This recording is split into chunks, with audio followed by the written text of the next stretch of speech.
Welcome to the Attention Now podcast, where we talk to successful business people, provide quality content and business mindset. Today on the show, we have Joe Cantafio. Joe is an entrepreneur, entertainer, performer, president of the National Veterans Museum. Joe was a music director for Dick Clark's rock and roll show. Had a band called 101st Rock Division, which actually performed in Iraq and all over.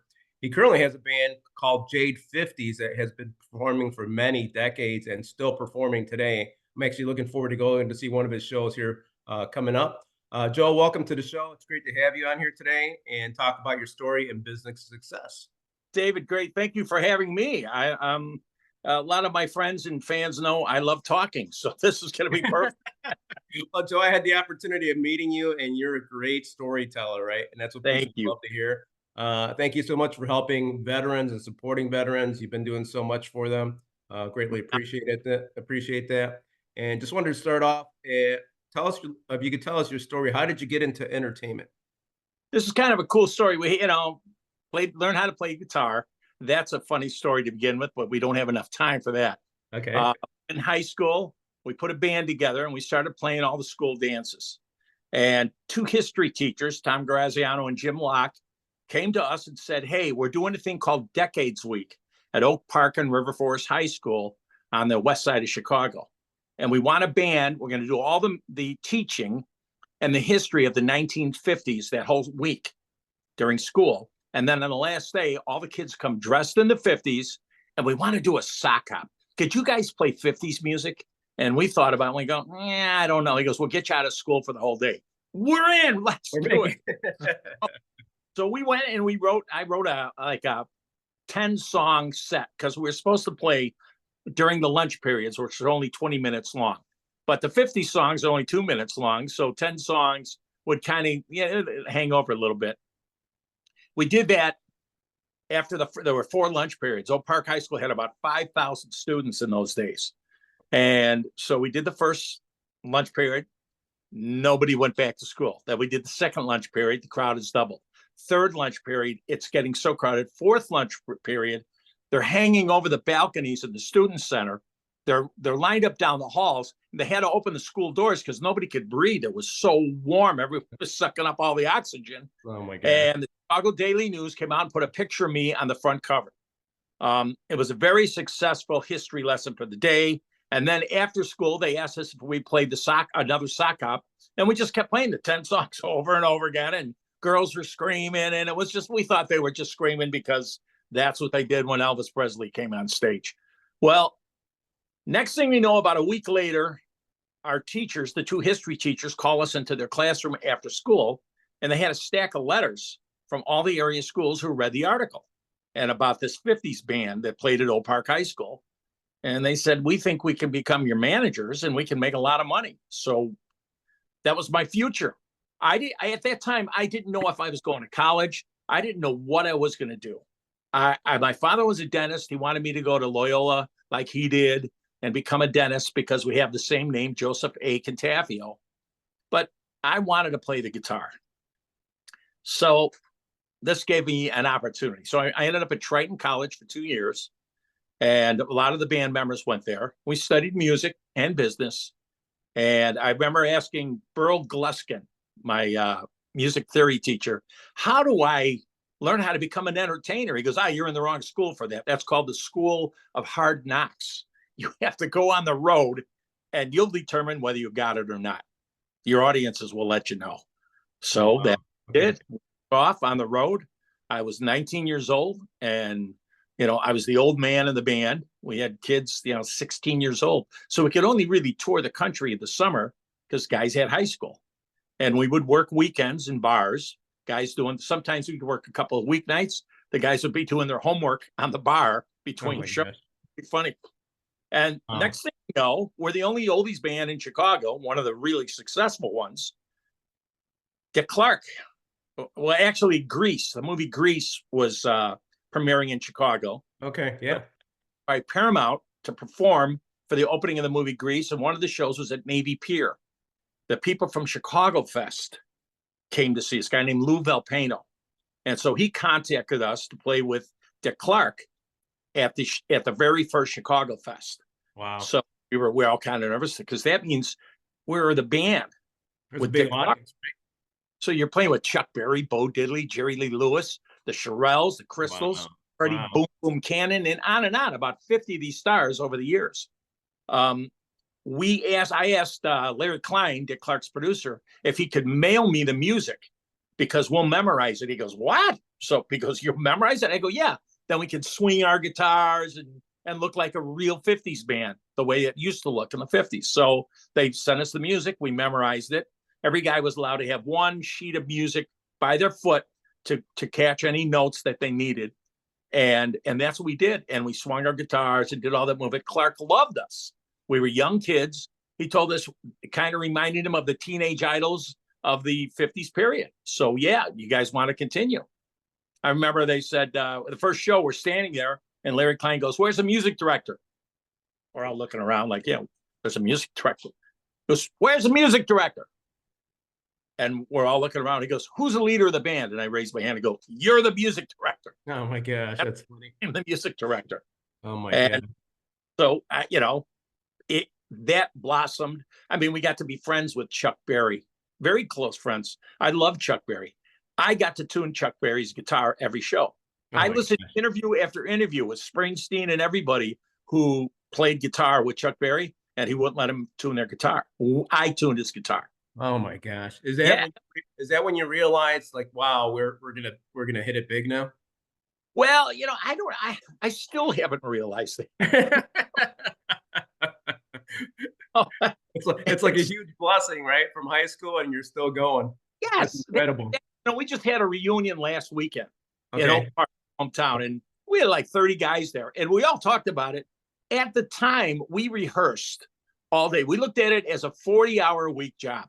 So if we had 28 hours of shows, which we usually did, everybody owed us, the band, 12 hours of rehearsal to get your full paycheck for the week. We paid everybody a paycheck, took taxes out. They also had Workman's Comp and Blue Cross and Blue Shield. The only band I knew that did that. Holy local cow. band. And we toured the country. We went coast to coast. After Dick Clark came Wolfman Jack. We did his shows. And on the Wolfman Jack show was usually, it was Tommy James. It was Dion. It was Wolfman Jack and Bo Diddley and the Crystals. And those are great shows. And we would open the show with a 40-minute set, and then we'd stand back and play for the Crystals and play for Bo Diddley. And then Tommy James would have his own band, the Shondells, and Dion brought his own band too. But it was awesome. It was just, we never thought of us as big time. We always said, we got to find more work. We got to keep paying. I had a house and a mortgage and 2 car payments, and a wife who at the time we didn't have any children, but I was like old Italian. No, my wife stays home. She doesn't have to work. Right, exactly. How stupid was I? But we did that. And from that, Jade 50s went about 13 years, which is really long for a band. The Beatles didn't go 13 years. Wow. After that, I became a stockbroker. I went into business, because I needed to make some money. Right. We started having children. I ended up with 4 beautiful little girls.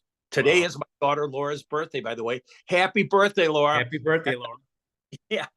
And so I started getting phone calls after Jade 50s broke up from some of the festivals, and people said, well, we want you, Joe. We want you to put a band together. Get on. We're going to pay. And they paid me a lot more than they were paying Jade 50. So I put another band together called the Joe Cantafio Band. And just about that time, I wrote some songs for Vietnam vets. And Dave, this is how I got involved with the military. Okay. I wrote a song called They're All Not on the Wall. It's on iTunes. It's on my YouTube page. And it was about the plight of the Vietnam veteran. At the time, I didn't realize, and I'll just bluntly say it, how screwed the Vietnam vets were when they got home. They were screwed over by our government. Screwed. Right.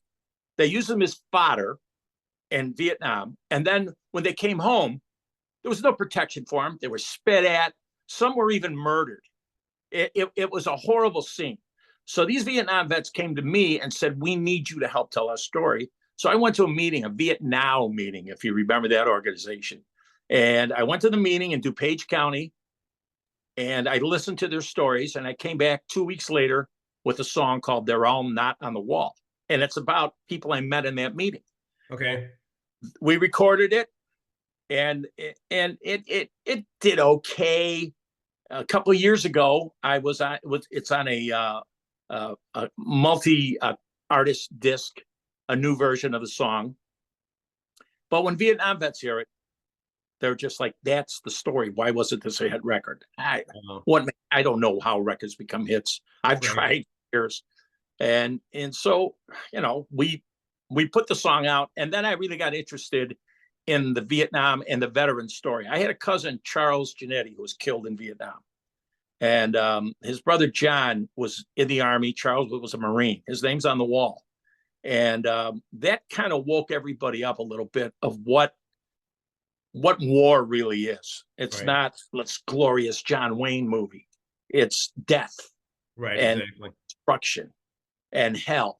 War is hell. And I had an opportunity years later, after the attacks of September 11th, to put a band together. After I did a year-long thing called Let Freedom Sing with the New York firefighters of Engine Company 55. Wow. And we did a year tour taking them out of the horrors of New York.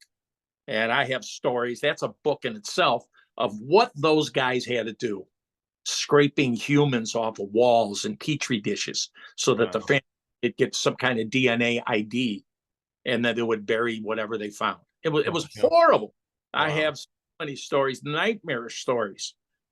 And after it was about over, a guy named Cliff Russell, the brother of a New York firefighter, who went wearing his brother's turnout gear from Engine 55, digging for his brother.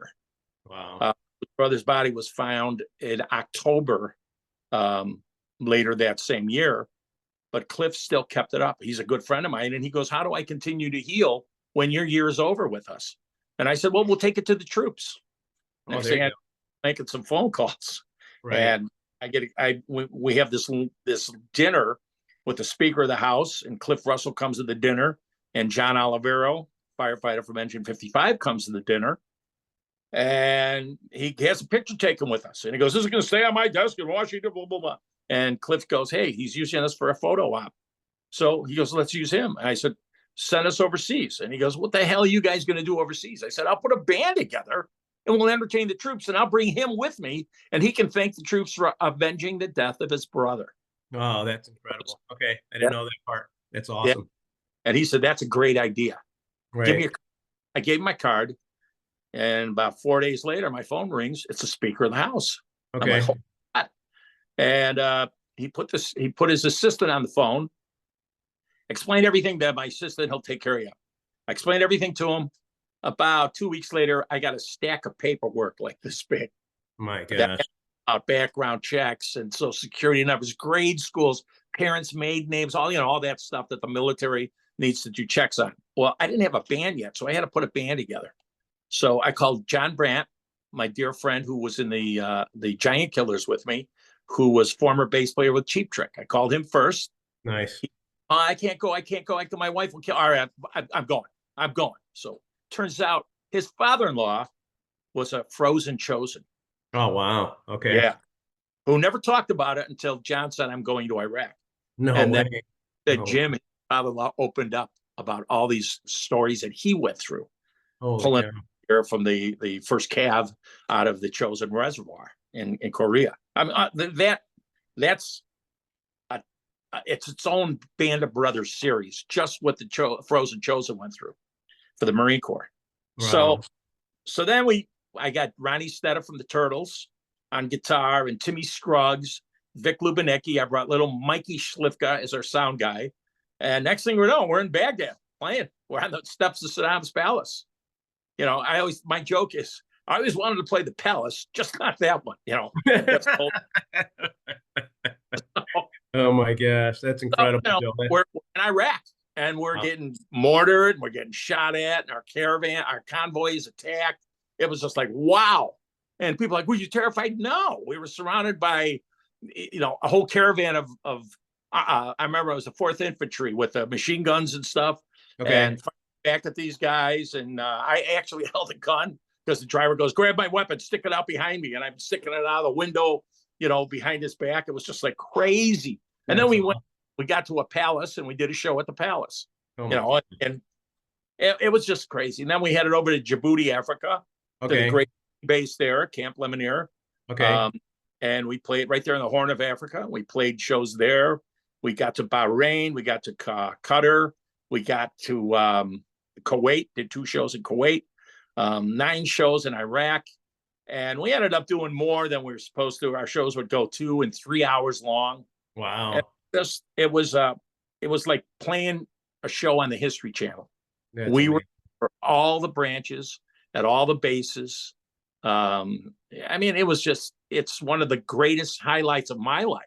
I was going to ask you that next. Actually, Joe, you've done so much performing, helping veterans and everything. Is that one of those things that sticks out the most to you? Oh, yeah, absolutely. Meeting guys Okay. like you and getting your story, going to Naperville for breakfast and getting that story. Right. The owner of that restaurant, Oh my gosh. about the time he went and sat at Chesty Puller's house and had a conversation. I mean, yeah. I'm gonna actually try to get a hold of him, get him on the podcast because if we need to hear. Yeah, what a great interview he would be, just talking about. I sat with my jaw hanging open, if you remember that day, and he told us for a half hour of what it was like. Chesty's wife, well, he's sleeping now, but wait here in the parlor. And then Chesty comes down and spends a half hour with this guy. So, I mean, and for those of you, I know there's not one Marine out listening to you that doesn't know who Chesty Puller is, but the other people, he's the most decorated Marine. He probably has more quotes. When we're surrounded to the left, we're surrounded to the right. They're in front of us, they're behind us. We got them right where we want them. I mean, those are just the greatest quotes. And they win the battle, and he wins the battle every time. That's amazing. So we learned about Chesty right away, right in boot camp, which is amazing. So that's a great story that Lynn told us. That's awesome. Yeah, Lynn is an awesome Marine too. He's got a great restaurant in Naperville called Rosie's Home Cooking, and you're supporting a Marine. Anybody who gets in the Naperville area and can have a great breakfast, go visit that guy. He's awesome. Highly recommend. A great person. You definitely will feel welcome when you get there. Yeah, Joe, you got so much energy, your dedication, and really impressive. And I know I just actually went out to see you like 3-4 weeks ago, and you were performing after a procedure, which is amazing. Most people probably, it's like, what's this guy doing out here? But you're basically, you're gung ho. It's like, where did you learn? Where did it all come from? Does that come just from your DNA? Did it come from your family? Did it just come from the passion that you're doing? Can you elaborate a little bit on that? I will say it started with my family. Okay. An awesome mother. She had 11 children.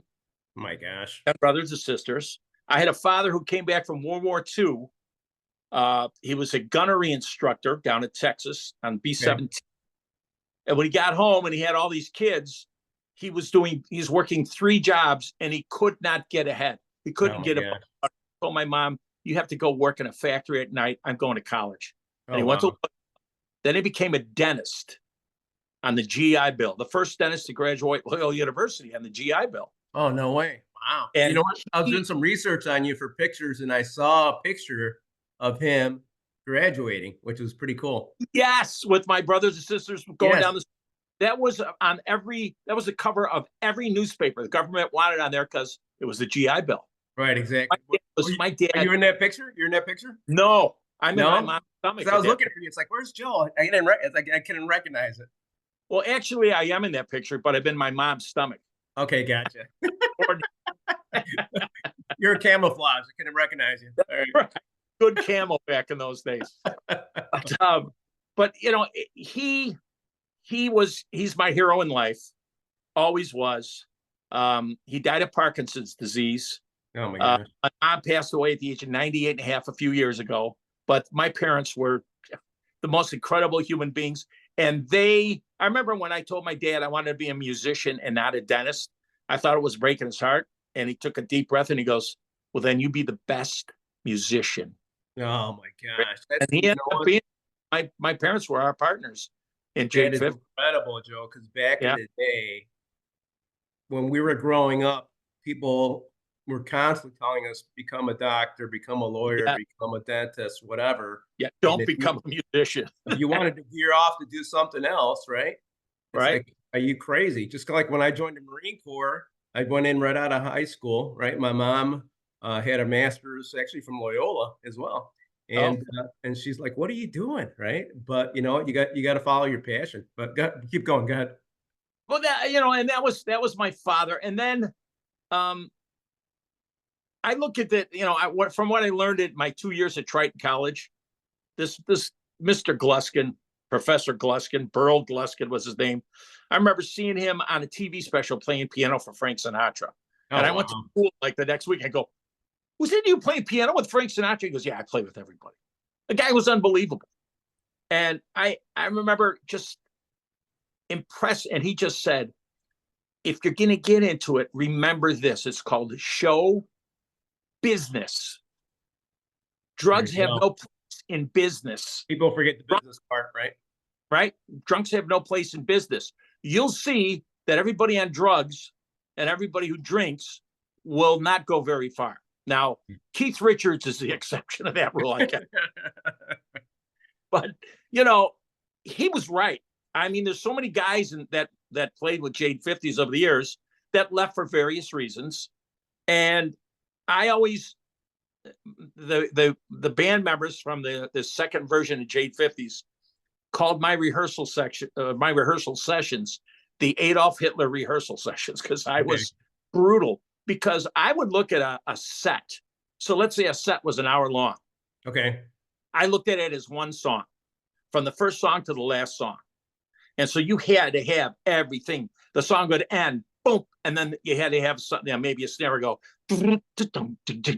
no counting. Just do it, memorize it, get the beat right.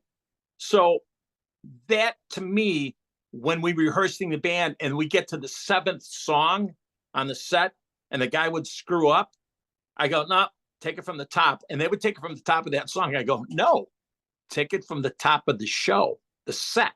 Start The one, yeah. and then they would be like, oh. It's like you're killing us, Joe. Yeah.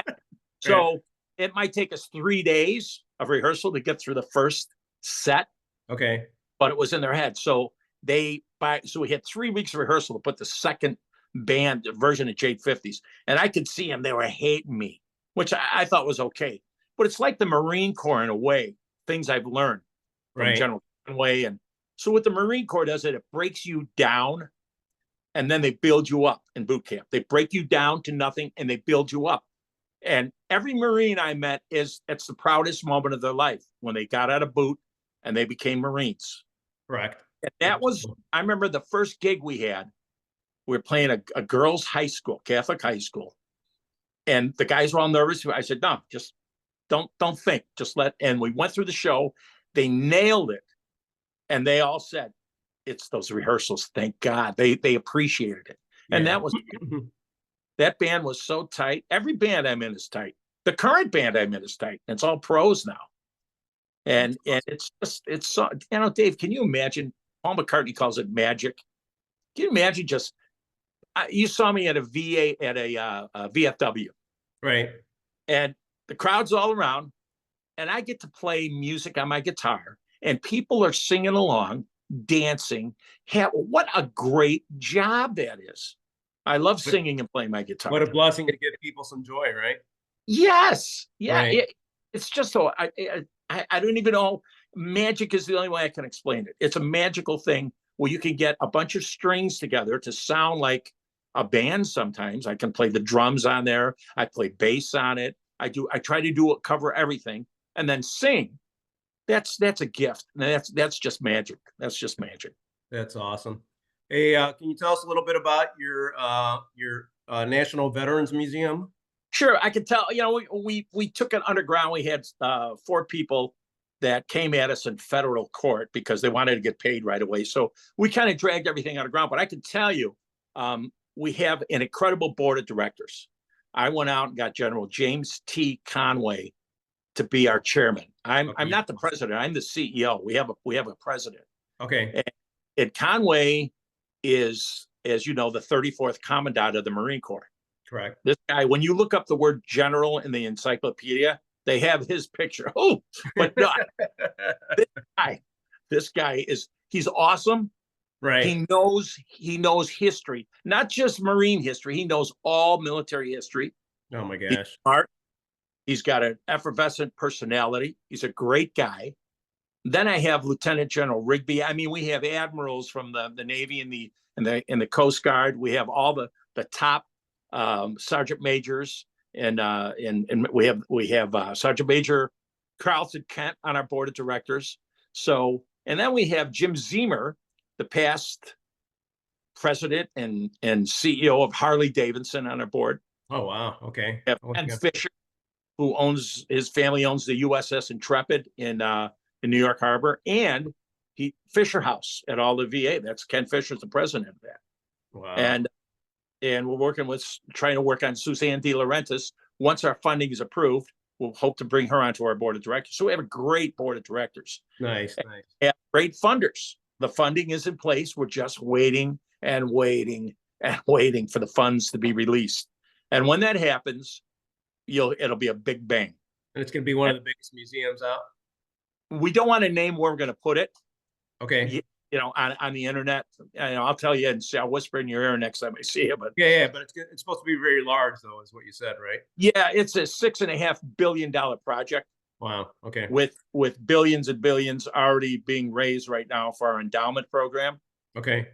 So in the meantime, I'm playing rock and roll and trying to make a living, and living on Social Security because I'm an old, and having fun. I have 10 grandkids, so I get to spoil them, which is just the greatest gift anybody can have is 10 beautiful grandchildren. And it's life is good when this museum finally gets approved. The funding is approved. The funding supposedly is in the bank. We're just waiting for the release of the funds. And we're hearing now that funds are being released to other projects. We're just waiting for ours to come up into the queue. And then I will go underground for a while. We call it blackout. And once we're in blackout, then all the plans go through with the town and the traffic studies, et cetera, and all that. And then you're talking about another year of getting all that done and the ground tested to make sure there's no Indian burial grounds or dinosaur bones or whatever under the earth. Right. And then we begin with shovels in the ground, and then you'll hear about it. It sounds like a great project. A lot of great people on the board, which looking forward to seeing that progress a little bit more. Joe, what would you recommend for someone that's in business or looking to start a business as far as business mindset to make sure that you're succeeding? I know you talked a little bit about how hard work ethic you guys had, but what else can you add to that? Well, when I first came up with the idea, I was inspired by a guy named Tony Weber, who builds museums. Okay. He's built probably 200 museums. Oh, wow. From the Reagan Ranch to, Tony's done the Dr. Pepper, Buddy Holly, on and on. He's done all these museums. He did the Halsey Museum down in Fredericksburg. So when he met with me, he just wanted to know ideas. I came up with the idea, and people thought I was crazy. You're nuts. You're crazy. You're nuts. Right. But here's my advice. If you have an idea and it's a good, solid idea, keep seeing it through. Don't give up. Don't give up. Be a dreamer. You got to dream big. Don't dream small, dream big. And if it makes sense, there's people that dream and they're just dreamers. They don't have any, but I backed it up with when time to put a board together. Right. We got the best. I think I have the best military board of directors anywhere. Right, exactly. And so this is a quote, David. Not every dreamer is successful, but every successful person was a dreamer. There you go. That's you true. got big. And maybe you gave up. And I think it's surrounding yourself around the right people like you have, Joe, right? That's it. Getting good advice and learning. People go, well, have you made mistakes? Oh, thousands of them. I made so many mistakes, and Right. that to learn from. Right. Because now when I look going down that road, I go, oh no, I've seen this. I've seen these kind of people before, and you get back on the right road. Right. Down those roads before and met, people that we're going to help you. We're going to make you. We're going to be your agent. We're going to be your manager, and they didn't do anything. Right. I Exactly. did everything. After our real managers, who really the Tom Grazianos and the Dennis Bergsons and the Jim Locks, after they left, Jimmy Stella was great with us too. There were other people that came into the picture that they thought, because we were kind of famous, that they were going to make a lot of money, and you don't make a lot of money unless you work. And That's true. the partners in the band, my brother Jimmy and myself, we fired more guys. You can imagine. Right. They were, I'm your manager. No, you're not. You're out. We're not a partner. You're out. And we did it ourselves. Yeah, you got to, like I said, work with the right people, because if you compromise a little bit, you're just going to be beating your head up against the wall, right?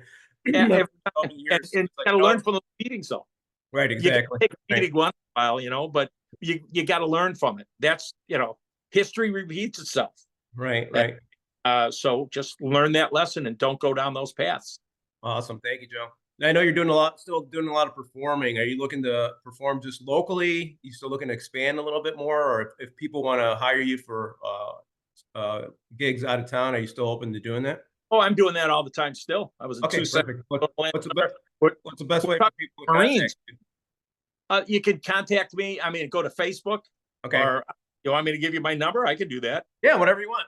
There it is, 847-322-3777. Yeah, I've had the pleasure of seeing Joe perform, and you will definitely love what he does. I haven't had a chance to see his whole band, but I'm lining that up to go see that. So that's perfect.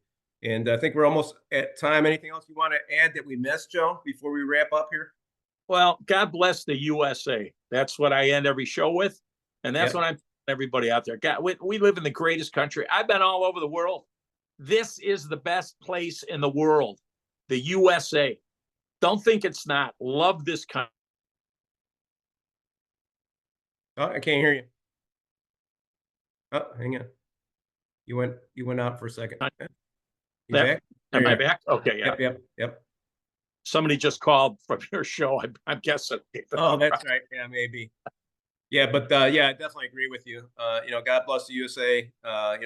Focus on God. He helps a lot as far as getting ahead in life, right? So without that, that's I think that's another thing key for success. And what do you want people to remember about you, Joe, or your business? Everything I did, we did it honestly. Okay. Sold. Honesty is still the best policy. Be true to yourself. Be kind to people. There you go. Very kind to people. There's so many people out there that need a break. Give them a break once in a while. Once in a while, buy somebody behind you their McDonald's. It doesn't hurt. We do that once in a while with my grandkids. Be kind. Just be nice to people. Even when my grandkids, Bob, I have this going. This is happening. Get in the car. Let's go. Let's make it happen. My granddaughter helped get into Disney World a couple of weeks ago. I got it. Be kind. Just be kind and help people. Yeah. My father always said, you can't take it with you. I've never seen a Brinks truck drive into a cemetery. And that's one thing I noticed about you, Joe, right away. It's like you're kind to everyone, right? And that's kind of what I got instilled when I was growing up. It's like it doesn't matter whether it's the janitor or the CEO. We all need love, respect, and just keep giving that to everyone. So the janitors and the CEOs and the waitresses kind of need it more. That's true. That's a good point. That's a good point. So awesome. Joe, this was a great time. Thank you so much for being on today. I look forward to seeing you here, hopefully in a couple of weeks. And I should have this up online and hopefully by this weekend. Very cool. Hey, I love you, buddy. I love you too, buddy. Have a good day. Take care. All right. Take care. Semper Fi.